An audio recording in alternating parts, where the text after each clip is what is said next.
Definitely. So yeah, I've been to Egypt twice. I went in 2016 and in 2018. And it's interesting because I went to Peru in 2014 with Brien Forester, the elongated skull expert, and a friend of mine. I've done a lot of design work for his hidden Inca tours. And so he got me to come on this trip in 2014 where I met Stephen Mailer, Yusuf Iwan, and Patricia Iwan Lehman, who run the Kemet School, School of Chematology out of Egypt. And so Patricia and Yusuf both live there. Stephen lives in Colorado. And so they taught me a lot about chematology, which was very interesting, and what Yusuf's father, Abdel Hakim Iwan, had taught Stephen and Yusuf and Patricia. And I look at a lot of that, and some things. I've gone down a different rabbit hole of study with chematology and with some of the findings that I found. But going to Egypt was just amazing. Going to Peru was amazing because I've been growing up in Asia. I've seen stuff all over India. I've seen stuff all over Pakistan, super ancient sites, but nothing like Peru or Egypt or even Mexico now. Going to Chichen Itza and Tulum, that was pretty amazing, as well as Koba and Nakmal, some of the oldest Mayan sites. So seeing now three different, massively ancient cultures really has been fascinating to me. And so going to Peru was interesting because I went with my bullshit meter, pardon me, my BS meter in the red, and I had 100 questions. And once you get there and you actually go to some of these sites, man, your BS meter is shattered. You're just like, what am I looking at here? You start having more and more and more questions. And so after I left Peru, I was, obviously invited by Patricia, Yusuf, and Stephen to come to Egypt with them. And so I went there in 2016 and did the tour there. Egypt was even more mind-boggling because you're looking at stones and sites that are much older than supposedly what's going on in Peru, but we really don't know.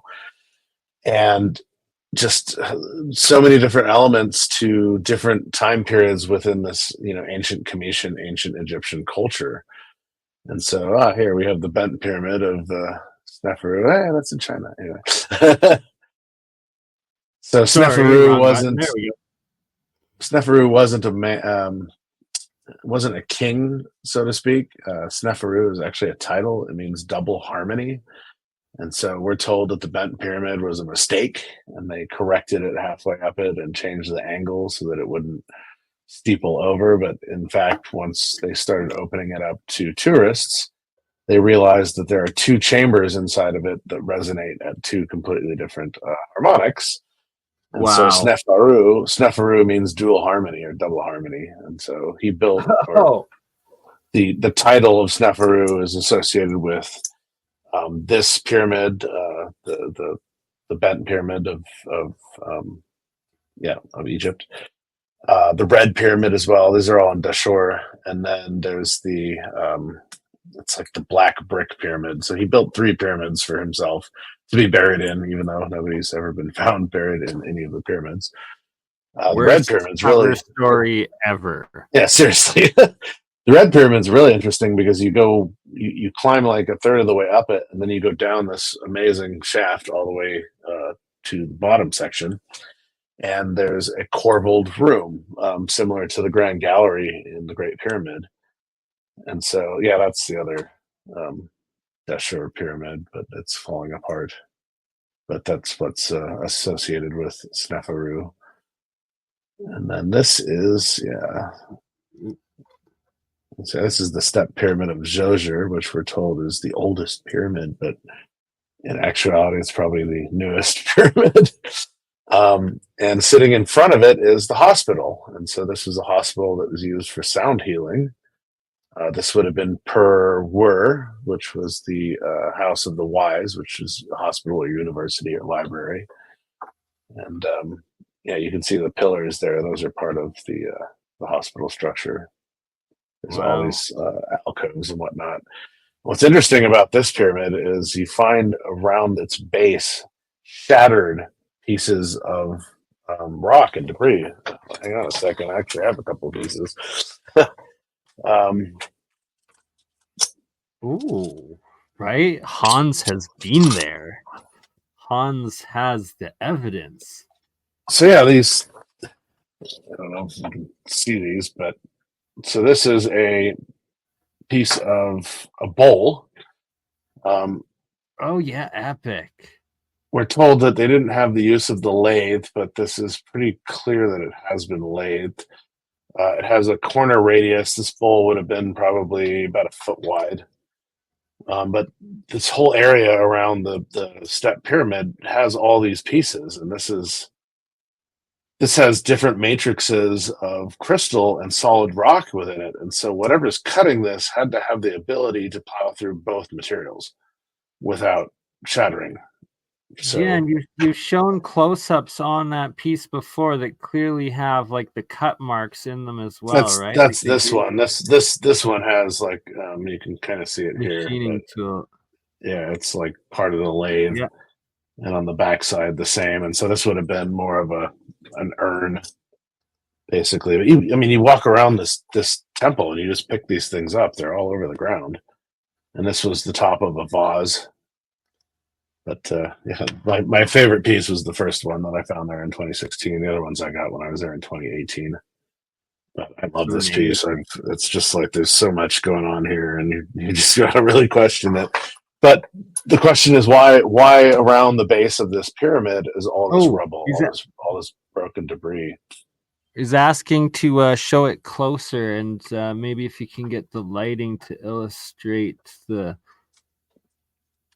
the right shadows on it, because it's pretty.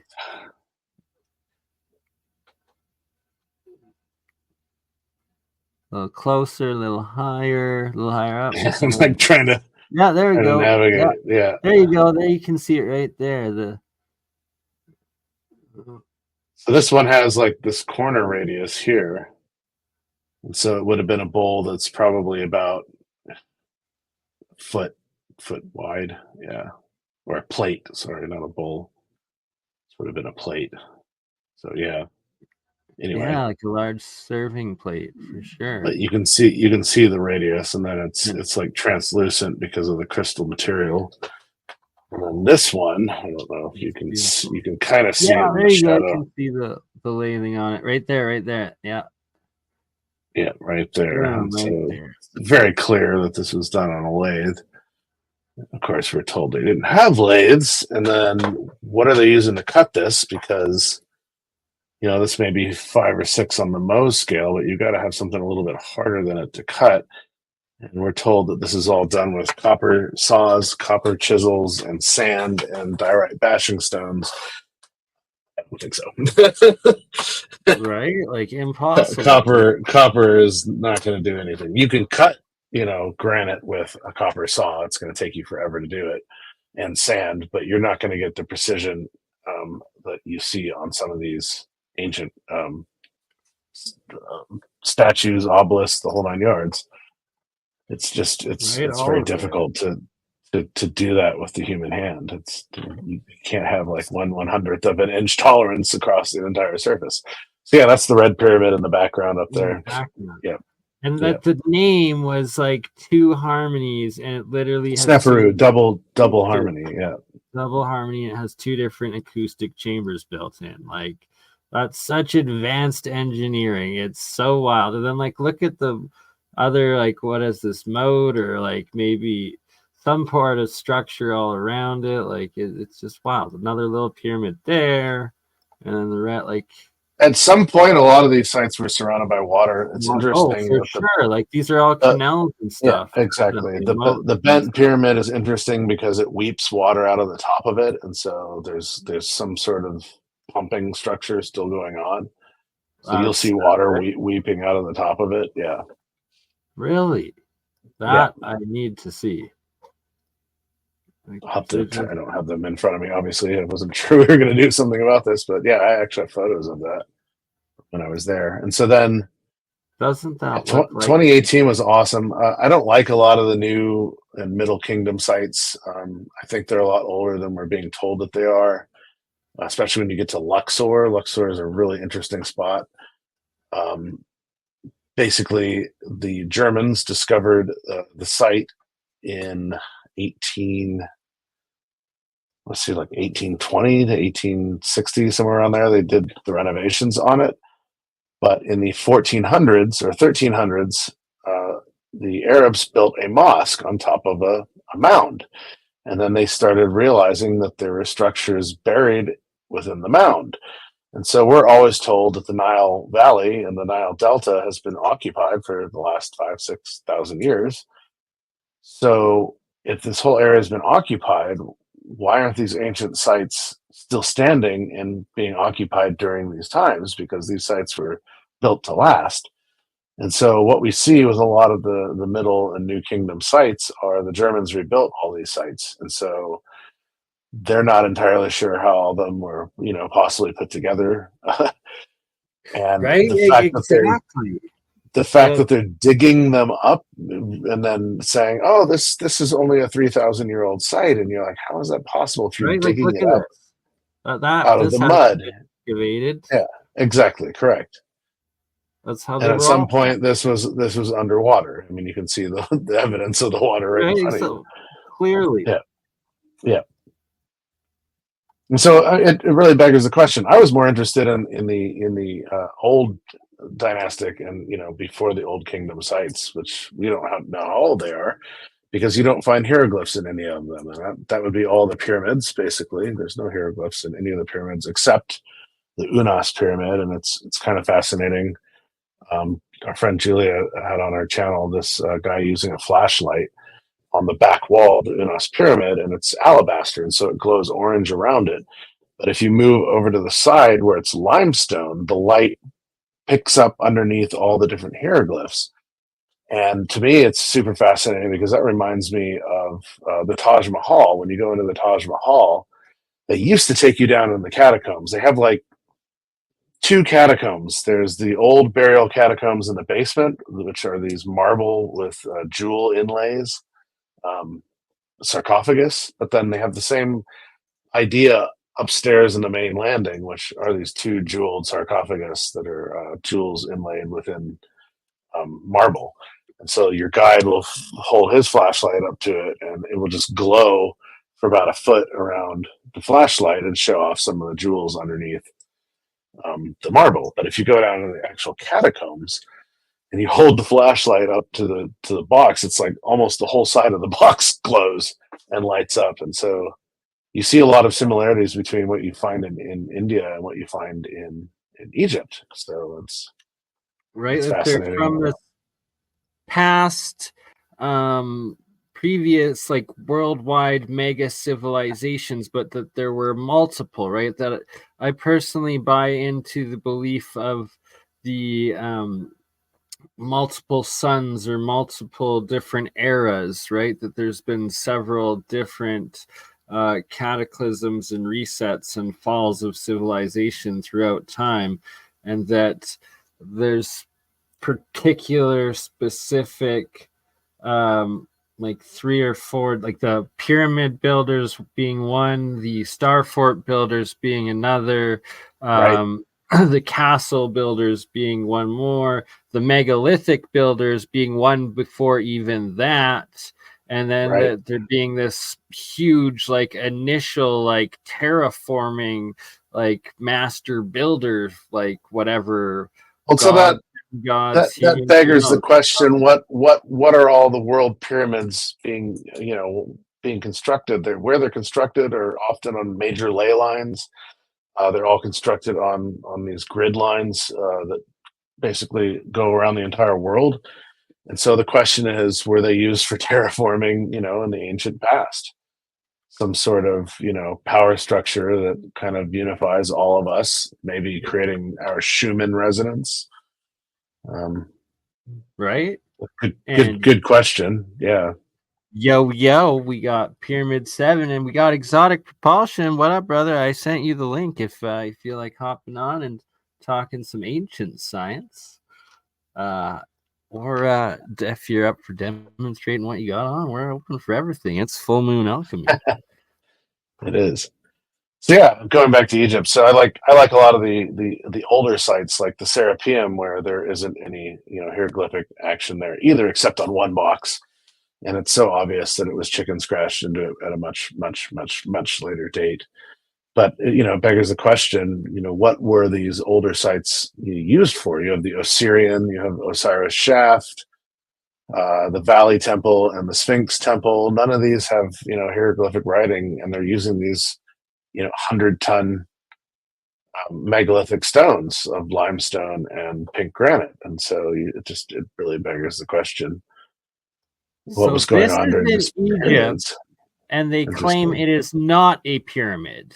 And it's like, that is a buried pyramid. Are you effing kidding me? But they can't claim that because then it's like, what actually buried this? How did it possibly get buried to the top? And that will have to prove that it's a cataclysm. So Well, you can this see the evidence is at so Giza. beyond. The three pyramids at Giza very clearly have water damage about 2/3 of the way up. I mean, it's obvious when you look at it. You're like, oh, what's that line? It's like, this was exposed above water and this was exposed beneath water. And so you have two different time exposures plus erosion on the rock. So, Right, absolutely. But like, so if they can't let this possibly be a pyramid because, well, look, there's a second one there. So really, it's right? two pyramids that are buried. But it's like, how did it get this freaking buried? It has to be pre-dynastic. It has to be pre-cataclysm because literally it's covered by a freaking cataclysm right here. But it looks exactly like all the other mountain pyramids that have been excavated and shown to actually be full pyramids, just like China, just like all of South America and North America, even everywhere. Yep. Is this the same spot? Interesting. Yeah.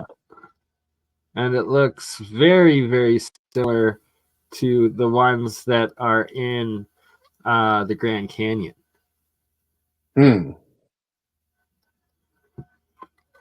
Oh, then we got like, Is that the one near Vladivostok? I think it is. no, this is in the islands of, oh my gosh, I forget. It will come back to me. But I originally thought that they were close, like in the Russian Siberian area, but no, they're either in like Western Europe or maybe the Azores, or maybe no, it was different. I think like a South American island area, possibly. I'm not Falklands. entirely sure. This one, Devon Island, Canada. This one in the U.S. I forget which mountain this one is. Oh, Great Basin National Park. Hmm. Of course, Grand Canyon. Ooh, pyramid found in St. Thomas, Jamaica. Interesting. That looks pretty pyramidal. Hey, I was just there. Right? I It's an answer. love. So you can Wow. snap your fingers or clap, and it echoes back what sounds like a bird chirp. No, it's different than what you'd have like around a water tower or whatnot. It has a very specific. It's like a Right? bird Oh, chirp. I know. I'm well aware. There I Aha! am. Boom. There's Bernie. There's Once Bernie upon a at time. Pizza. So there's my Awesome. full picture. Oh, that's the picture I took. Woo! When I was there, right? Also exploring the area because it's a That's super massive site, awesome. that Chichen. And then apparently the ball court where supposedly the heads went through. Who knows? But So just near the ball court and the observatory is a building that the tourist guides will not take you to, and so our wonderful Grandmaster Timothy Hogan took us around to the side, and it's almost like all of the art on the temple is like something out of Cambodia. You have Buddha sitting there, with in his lotus position, and then That water is just so it's beautiful along the so Caribbean crystal side. clear and no waves. Found that guy. This guy was at the Chichen Itza site. Come on, there he Oh, yeah, is. there it is. Yeah, He those was are all napping. over the place. Huge iguanas. Yeah, Here I am in the middle, swimming in a cenote. I've been Right, in that one. I think. right. Exactly. And the fish, right? They're just so wild in that ocean. Where's this? That was um why is the name all of a sudden Cozumel? No. right next the main tourist spots there? Playa del Carmen, Yeah, there we go. Cancun. Cancun. Jeez, there we go. Okay. I was around Cancun there. That one. But yeah, I love that. That was like 20 years ago. My God, I need to get back there. I forget what pyramid that was original or a scan of before it was excavated. Like, not related at all. No, no. How could they be? Yeah. Devon Island. The Devon Island's very interesting. Oh, anyway, I was talking, sort of getting scattered here. We were talking about the Red Pyramid. And so you go into the Red Pyramid, and there's three chambers that are corbelled, like the Grand Gallery in the Great Pyramid. And also the Queen's Chamber also has a corbelled niche in the back. But you go into the Red Pyramid, it smells horrible in there because there's a lot of bats that are still in there. So it has this very pungent odor. And you go into the first corbelled. Sphinxes. There's a thought that there was another Sphinx there. Yeah. Have you seen the videos of the second Sphinx? It's there. It's just buried. And they don't allow anyone there because they're like, no, you can't see that there's a second Sphinx with built or tunnels and open carvings and rooms and stuff in it. Heck no. And this face guy, right? Who is that? Who is this guy? Where is he?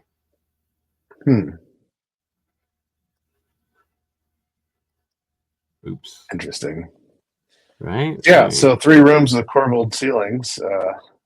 They kind of are adjacent to each other, and then one is up above, and it goes the other direction. So it's like an L shape.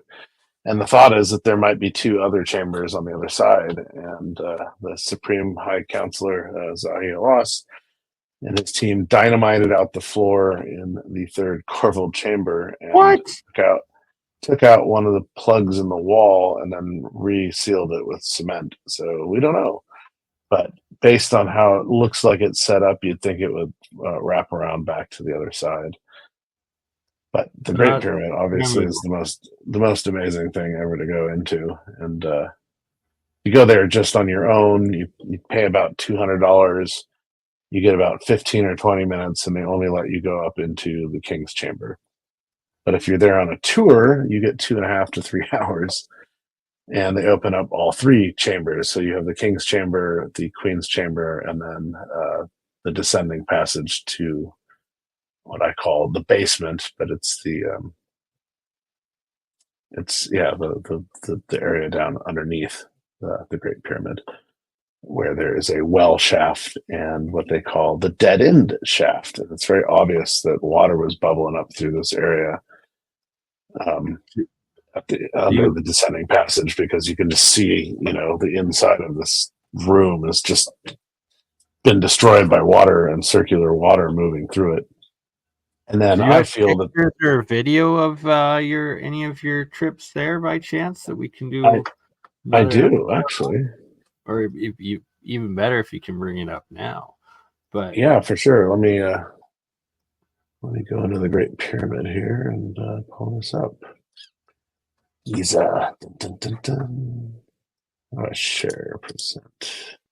There's just so many ridiculously epic lost sites, and that all of them, there's just stories upon stories of layers of tunnels and underground shafts, rooms, buildings, caves, tunnels, and civilization. It's all hidden in plain sight and literally beneath our feet. Oh, it's interesting. Doesn't want to let me present. Your browser can't access your screen. Try capturing the screen. What? Maybe I'll put it on the other. Eyes wide shut, shut out. Raster, good day. Present. Okay. Window. Maybe that's what we'll do. I'll just blow that up. Bingo. Oops. Let's do that.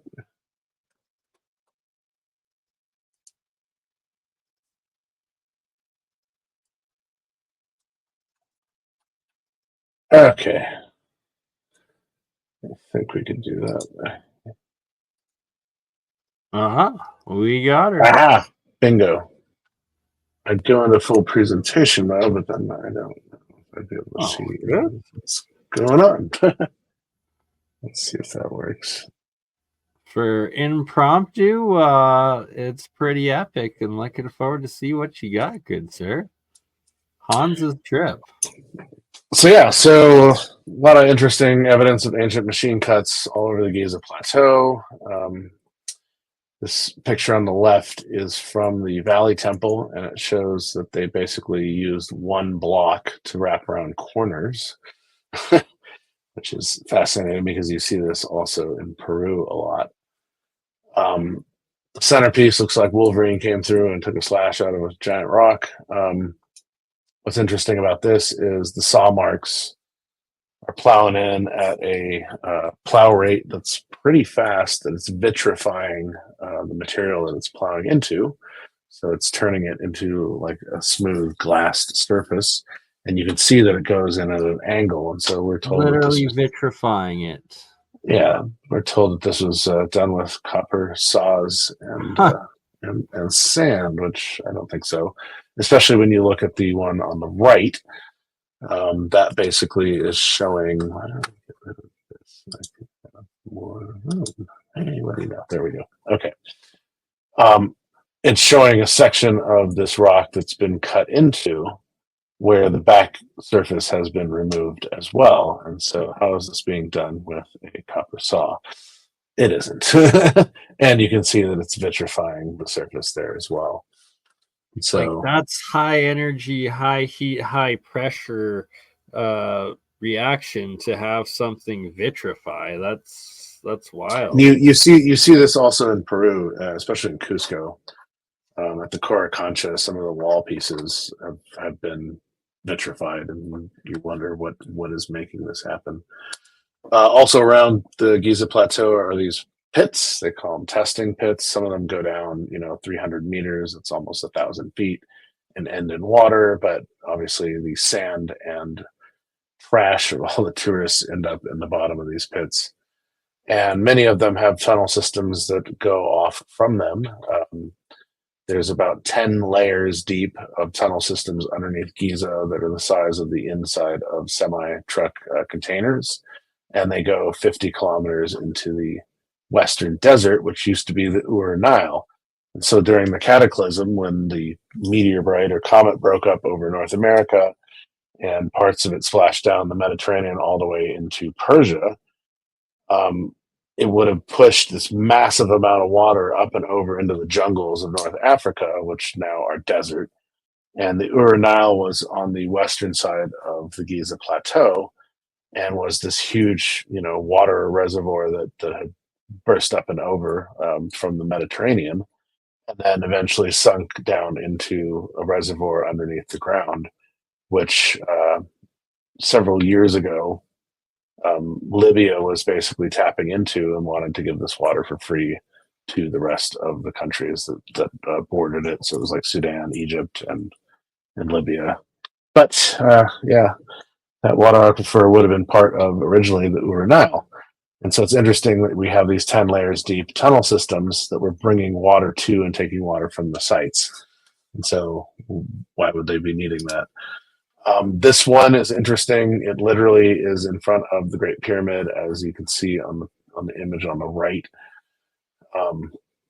And it goes down quite a ways. And the question is, does it go down to another chamber? Right now, it's filled a third of the way up with sand and rubbish. But it's interesting that where it is located is literally right in front of the east side of the Great Pyramid, which is where these three smaller pyramidical structures are. It's sitting literally right in front of one of them. So the tunnel systems are always quite fascinating. Also around this area between the Great Pyramid and the Middle Pyramid is the Osiris Shaft. And so it sits underneath the causeway that goes down to the Sphinx. And you go down, which would be, several hundred feet basically down into the ground. You go down the first section that takes you to the landing, that then takes you down to the second section, which is what you see here in the upper left corner. And the second section, there's 6 alcoves, all of which have crude sarcophagus in them, except one, which is very finely polished and very straight cut, and has this weird black goo, this black residue on it. I think it's creosote from all the fires that were burned down here. But then you go down another, 100, 150 feet, and you end up down in what they called the Tomb of Osiris. And so it's this room, as you can see on the left here, that had these 4 columns. And in the middle of the room was a submerged green quartzite granite box from Lebanon. They know pretty much where some of this material came from because Zahi Hawass in the 90s drained out this whole area underneath the Osiris shaft. Yeah. So that they could get into the box and see if anything was in it. Now, what's weird about the box is it doesn't fit down any of the tunnels, especially the one in the upper right, which is coming from the So middle another layer. enigma of how did they get it in there, just like the black ones. Yeah. The supposed bull ones that had no bulls in them. Correct. That's at the Serapeum. And so there are 2 tunnels that go out of this room. One is to the right and one is to the left of the picture on the right. And if that's the case, then the tunnel on the right heads towards the well shaft in the basement of the Great Pyramid, basically. And so the well shaft goes down 3 or 4 layers. It's cemented at the bottom. It could go down even further. But there's tunnel systems that move off of that. And then I like to go down, first of all, I like to go up into the King's Chamber and tone in the King's Chamber. And so that's pretty much, well, let's get into the Great Pyramid itself. So there's this picture in the Cairo Museum taken by the Air Force pilots on one of the solstices. And everybody looks at it and goes, oh my God, the Great Pyramid in the lower left corner is 8-sided. It has, a slight truncation on each of the sides that makes it this 8-sided device. Right? Like, but it's if you actually look at more advanced and complex that it's actually 8-sided. It's nuts. It's mind blowing. And so the question is that in cut so that it could hold the weight of the outer encasement, or was it set up as we would set up with military installations today? For over-the-horizon radar and radio telemetry. So they look just like these structures. So it's interesting, though, but if you look at this photo, even the small pyramid in the upper right has 8 sides. And so you really got to wonder what was going on with this. And so you go into the Great Pyramid. This is going up the Grand Gallery, which is, again, these corbelled ceilings. And the entirety of the Grand Gallery, people originally thought it was limestone, but it's actually all this pink granite from Aswan, including the ceiling.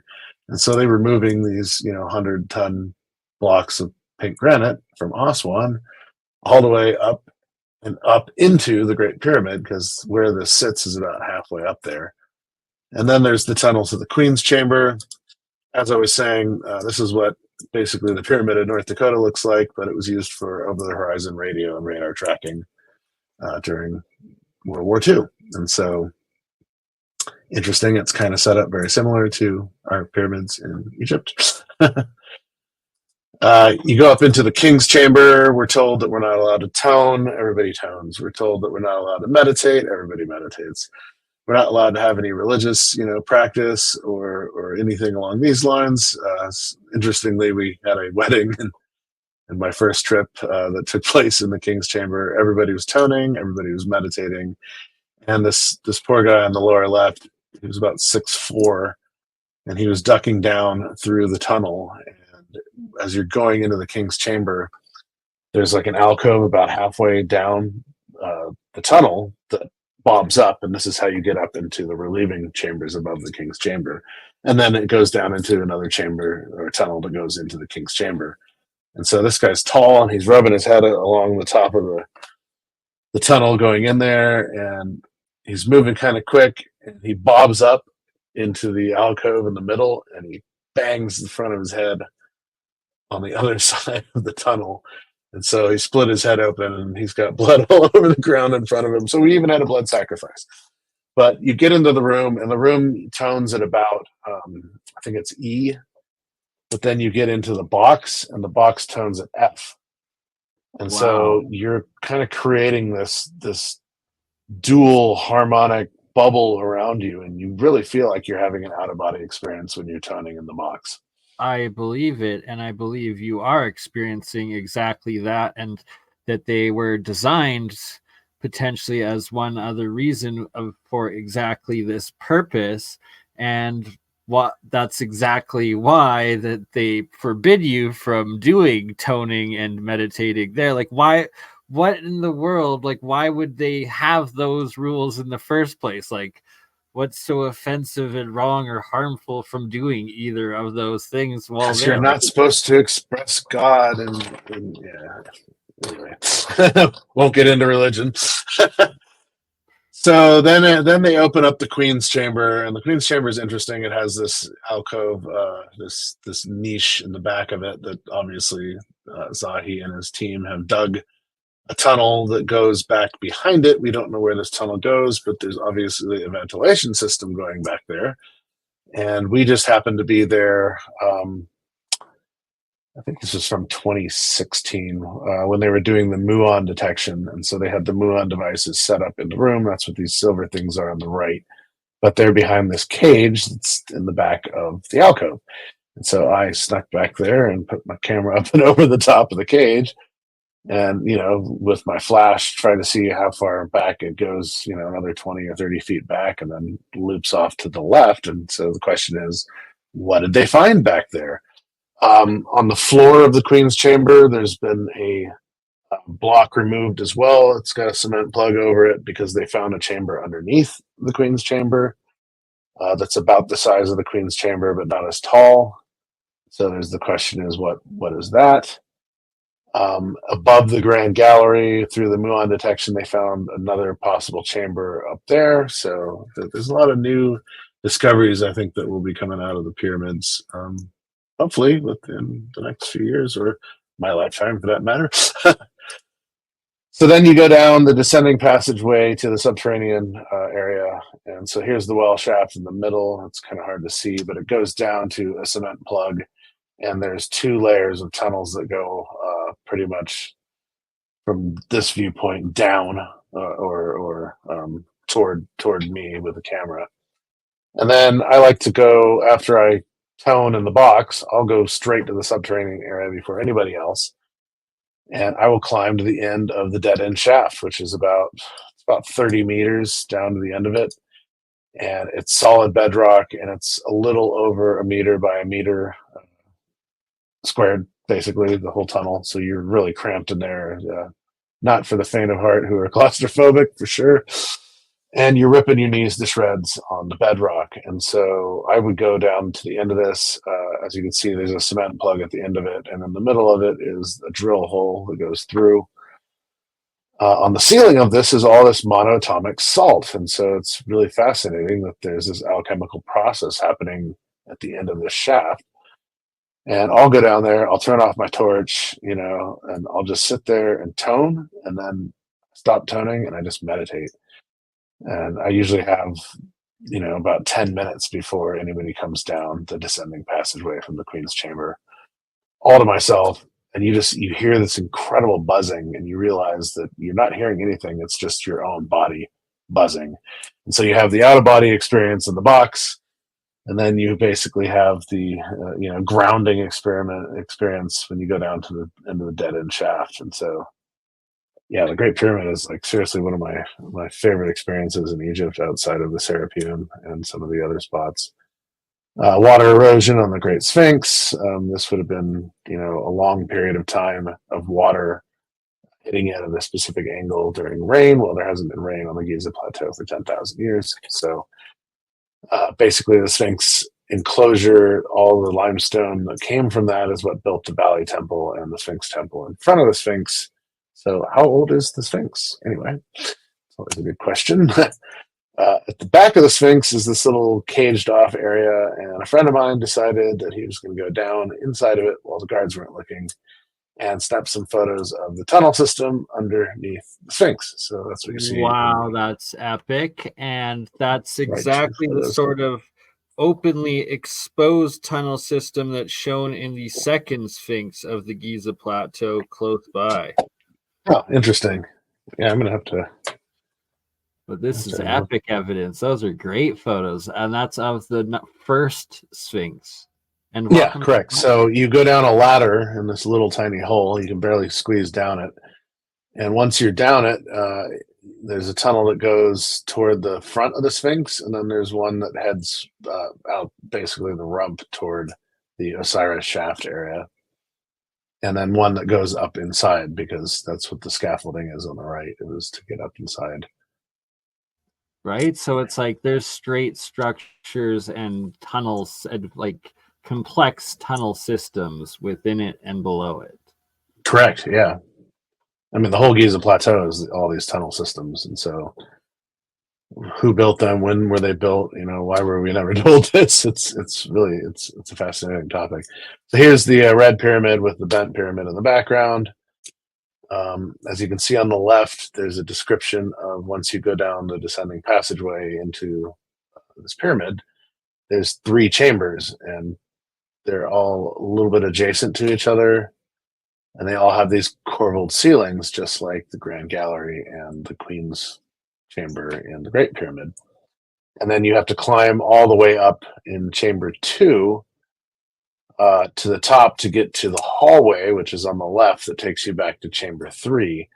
And as you can see in Chamber 3, it goes in a different direction than Chamber 1 and 2. And so the thought was there possibly is a mirror, you know, this dual harmony, a mirror within the red pyramid of another Chamber 2 and Chamber 1 going off in the other direction. And so they blew out one of the pieces in the back wall, which you can see there, the cement plug, and they dynamited the floor. To blow up so much like of these historic pieces, like this just blows my mind. Like that's crimes against humanity. Seriously. And then, you know, it's so obvious that they put a cement plug in there. It's just like you can see it plain as day. And you can see the damage that they did to the dynamited floor. And so you basically stand, there's a railing, you can't go down into any of that, but you're looking at it going, okay, why? So my favorite spot is the Serapeum.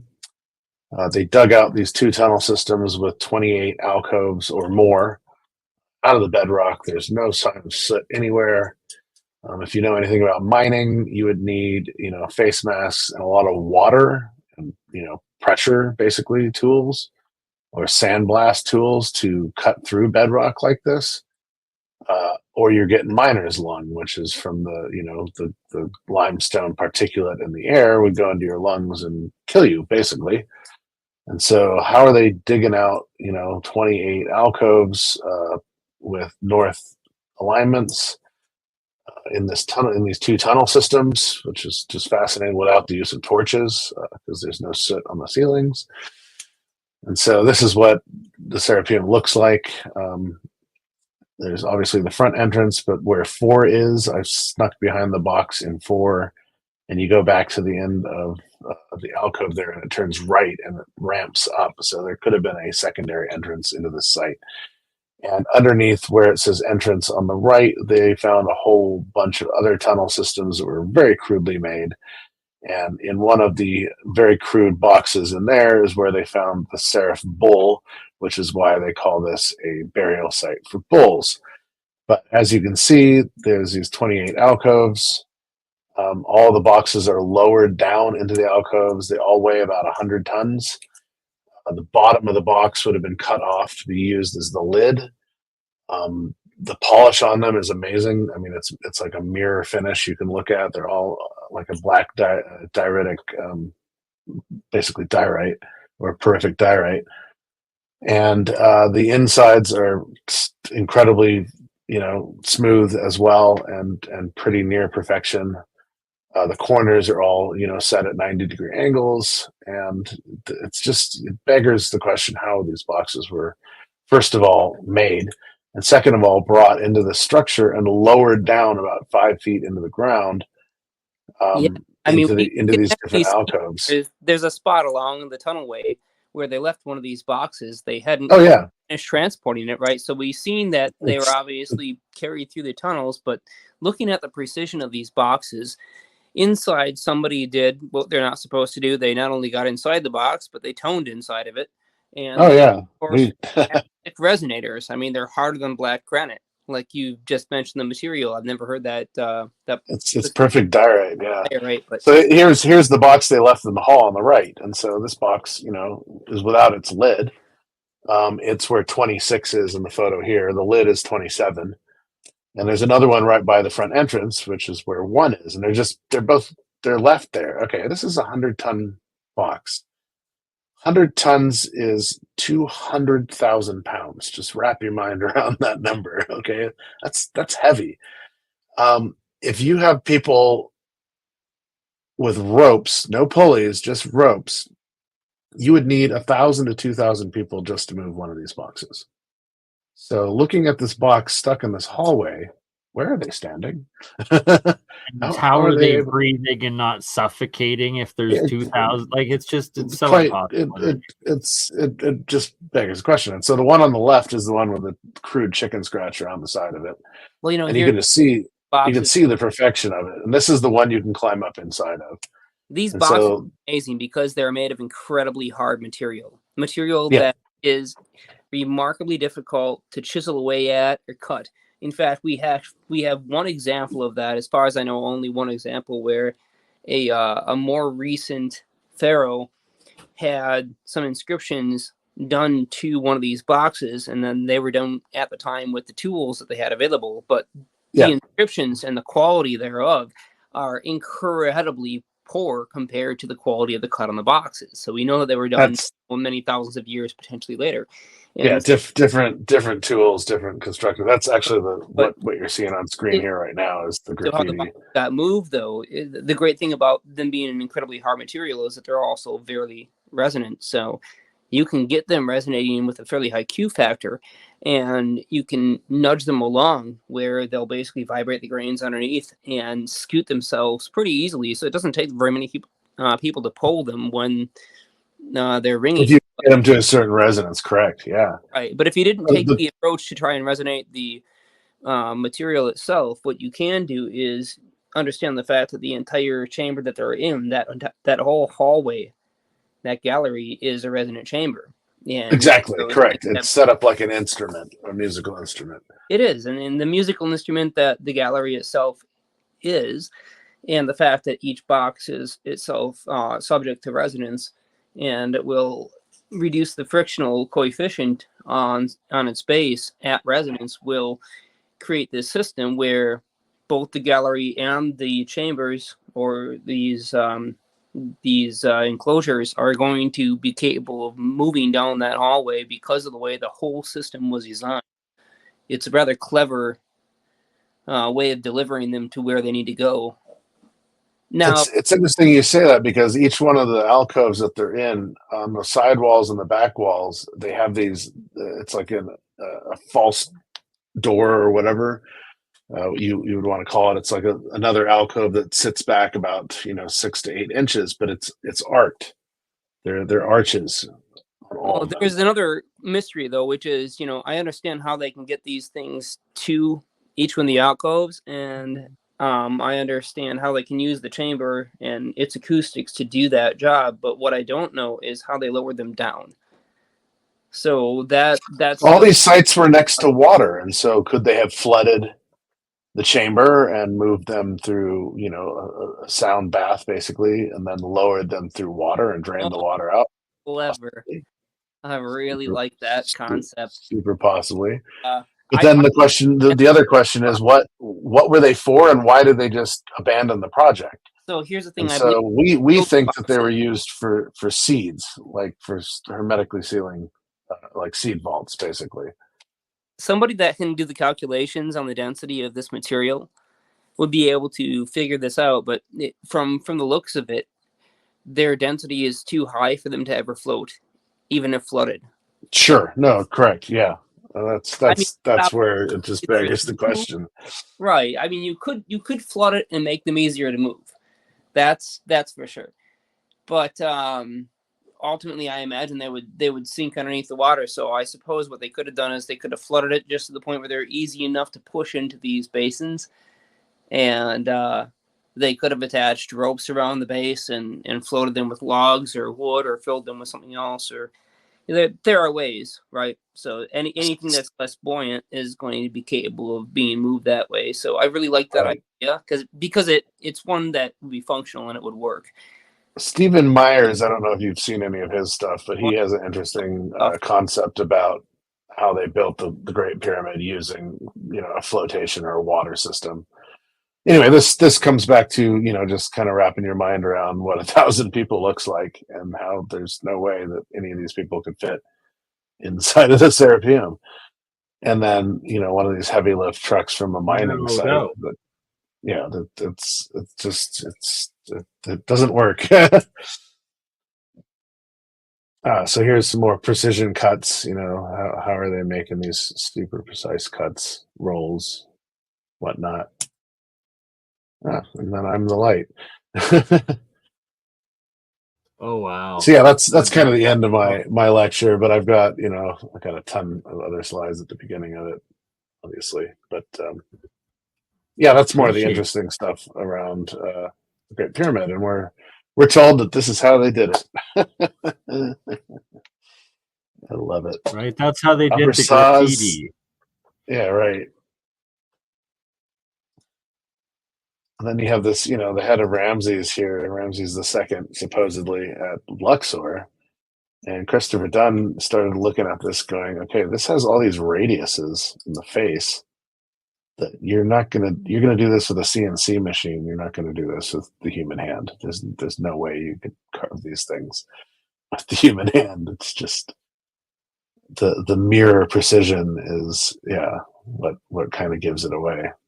Well, I don't know if you remember Brien Forester's early videos before he started writing that whole series of books, but apparently he had gone there and with some kind of approval, got a surface sample of some of the stones on the Giza Plateau, and then took them to a metallurgical laboratory to be analyzed for their material content.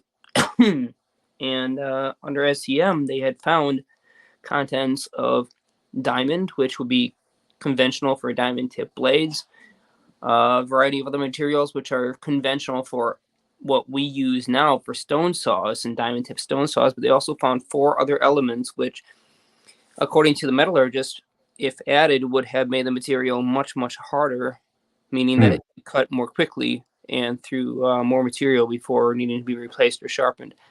So apparently, it makes sense. The surface is actually little bits of all these various cutting materials that are used even in today's blades and 4 other elements. So that's like people could go date their own samples theoretically if they could get close to the stones and the Egyptian authorities didn't catch them. Yeah, there's a lot of stuff that you find on the Giza Plateau. There's a lot of obsidian that you find around the Giza Plateau as well. That's interesting. Yeah, I've been to Egypt twice with Brian. Brian's like a good friend of mine. I've known him for years. So I've always appreciated his work around these subjects because, he's looking for answers. And obviously the ancients had the ability to do this. We have the evidence sitting right in front of us. We just have no idea how they did it. We think we know, but we really don't. So like this site at the Aswan Quarry, we're told that this is done with bashing balls and a bunch of slaves who are drinking beer. Zahi Hawass, stood shoulder to shoulder and bashed out these areas, and it's funny. It's very obvious that something is using, like scoop outs, right? We see that Yeah.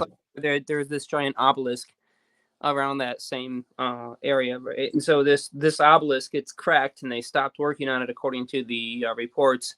Yeah. The theory is because they found that it cracked under its own weight at some point, but we don't know what was going on at that time or what caused it to crack. But anyway, in any case, this obelisk shows scoop marks. The scoop marks specifically show that the stone was soft enough to be scooped like ice cream. Yeah. And I don't know if you're seeing the screen right now. I'm actually showing this on the screen while you're talking about it, which is right. funny. So yeah, like well, as I'm talking about this and as you're showing it, it's perfect because, and I was not looking at the screen. Sorry. I oftentimes am just doing audio. Perfect synchronicity. Exactly. I was like, wow, you're right on the topic here. So take a look at that. Take a look at that motion. So there are two ways to form those kinds of marks, those scoop marks, and one way is that you can have sort of a rotating head. In modern excavation, underground tunneling, we have these stone cutting heads. They rotate around. They're basically at the end of an arm, and so sort of imagine like a long tube, and at the end it has like three mushroom cap shaped grinding wheels on it, and they rotate around, and then the whole head with these three mushroom cap shaped grinding wheels with these spikes sticking out of them, that whole piece rotates around, so it creates this sort of grinding head. But you can cut out scoops like that are sort of the same shape, and we actually see that in other sites, in other ancient grand sites like this one here. But what this one has that's unique is if we look up close, those other sites that use the grinding stone technique with the three head machine, we see these tiny little serrations that kind of run in the opposite direction of the big scoop marks. They're orthogonal, and also we'll see these little lines, almost like we would see, sedimentation lines in something like what would be like I forget. Anyways, doesn't matter.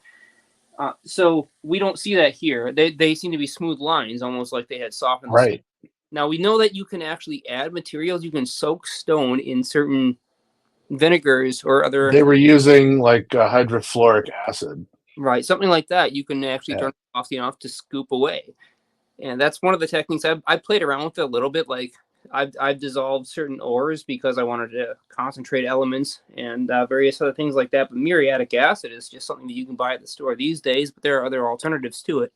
It doesn't have to be that in order to soften the stone. Muriatic acid actually dissolves the bonds. We don't want to use that for doing something like this, even in a low concentration. But other acids can soften it to the point where you can rinse it out afterwards and it'll still be just as hard, but it may take a really long time. Either way, it allows it to be flexible enough and soft enough to be scooped away like that. So all I'm saying is the ancients, they had stone sculpting techniques that we don't have these days and that we wouldn't use because they may take too long or they may require too much labor. But then again, the ancients also had the ability to cast stone as well, which is correct. About that. Obviously, I'm sure you dug into pretty deeply, and their ability to pour stone that's just as strong as natural stone is something that we also don't have today. There's a thought that some of their vases and vessels that they had created out of stone were actually basically what would we call it? Bio cement or whatever. Geopolymer or bio? Yeah, geopolymer, but basically geopolymers that then were hardened, because you have this one in the middle here in the Cairo Museum, and this is made out of corundum. Well, corundum is ruby, So the only thing that's harder than ruby is diamond. I mean, they're both Wow. 9 point to 9.5 on the Mohs scale, where diamond is 10. So how are you cutting a vessel of ruby that's put on a lathe that has, these different handle elements that stick out of it? So that would have, been relieved off of the actual vessel initially. Right, and this is So, exactly like the shale tray. I forget what they call that thing. It's the schist. It's the schist disc. Yeah. yes, exactly. The schist disc made of extremely hard and very brittle shale, and so there's no way they could have bent it unless they had either some way to bend shale and they had taken off enough layers, or unless they could cast it. And obviously, if you're looking at like the image on the left here, precision cuts there, absolutely, that's very clearly a cast piece. It's a mold. Yeah. You can tell that it's done in the same molding techniques that we have today. There's no way that they carved that out, or that they chiseled that away, or that they did anything else to surface finish that. It's a cast piece, and it's very obvious from just the appearance of it. And so that'd be scallioli. Like, that's obviously something we're all not going to buy. Clearly, anybody can make a mold. They just had to have the chemistry to make these stone mixtures, these geopolymers. Right. So I believe that if it's granite, it's called, and it's a geopolymer, it's called scaliola or something like that. It's the specific process that's for the chemistry of it, and that we are now figuring this stuff out, that it is nano technology and high chemistry and essentially alchemy, really. Here's another one of those plates similar to that piece that I was showing earlier. But that's definitely using the same technique. Right? Yeah. Absolutely. That's so good. And if you properly identify that as diorite, and if that's what the other one is too, I mean, whatever this material. No, this is prolific diorite here. I mean, well, whatever that material is that they've cast and they've bent the edges, it's got to be something that. See, to me, it looks like they just simply took a circular shape and they bent the edges up very precisely, probably with some kind of a rig that had, pieces of wood inserted where they could fold them up and get that exact curvature. But whatever the case was, it looks like something that stiffens up, and, just like you're baking a pizza and you've got this thin crust. Right. Kind of looks like that to me. So I don't know what it is, what that material is. I do know that I wish we had it today, because I can imagine many applications for it that could fulfill different spots in the industry. And if we just knew how they made it. There's another image of vitrification. This was a box that's kind of shoved in the corner at the Cairo Museum. And they were taking the back off of it to become the lid so that they could keep the charge of the box the same material, basically. And whatever was plowing through this at a very high velocity slipped. And you can see where it slipped, and it broke off part of the lid. And it was like two saw blades, one cutting from the top and one cutting from the bottom, moving at a very high plow rate, and missed its guideline, which you can see here. And here is the guideline. And so it slipped in and missed the guideline, but it also vitrified the surface when it did this. And so this isn't being done with copper saws and sand. You would have realized your mistake long before you got to this point. This is being done with a machine that's moving at a very, very high. Yeah, what you're basically proposing here is that the cut rate is so fast that the surface frictional coefficient is creating a vitrification of the Correct. material itself. Right? Correct. Like, that's when you're looking at the thing, just imagine that you're sitting there watching this operation happen. This saw blade would be glowing. It'd be like glowing. I could only imagine, yeah. And so this whole thing would look absolutely amazing. There'd be sparks flying out of it. And I can't imagine that it's being done underwater, but I suppose that would be one possibility, that you could run it even faster underwater. And then you would just have this. Or you were using water as a cutting. I mean, if you can refine water, hydrogen plasma, right? Right. If Yeah, it was you cut could- on water, it would just have this little sliver of light right at the very edge, and it would be super bright because there'd be cavitation events happening there, and then they would be able to actually utilize the cavitation for a more efficient cutting. right? That may not explain the vitrification, though. Still, there's lots of ways to approach this puzzle. These are super ancient. These were found in these vases were found in a tomb or a burial that was dated to about 14,500 BC.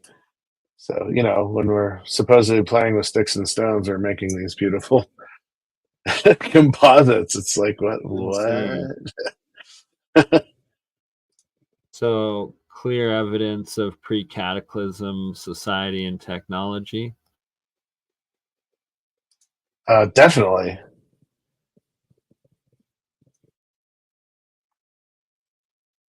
Yeah, some of those, some of the other stuff that, yeah. Anyway, that's kind of what I got. Well, I need to go through. I need to. Awesome, Hans. Yeah, thank you. I need to go through. I have so much video and photos from my 2 trips there, 2016, 2018, that I still haven't even gone through. So, well, we will make many more episodes of it. that is the idea. Indeed. Jeremiah. I've got a little. Ooh, perfect. We got a live experiment. We got some real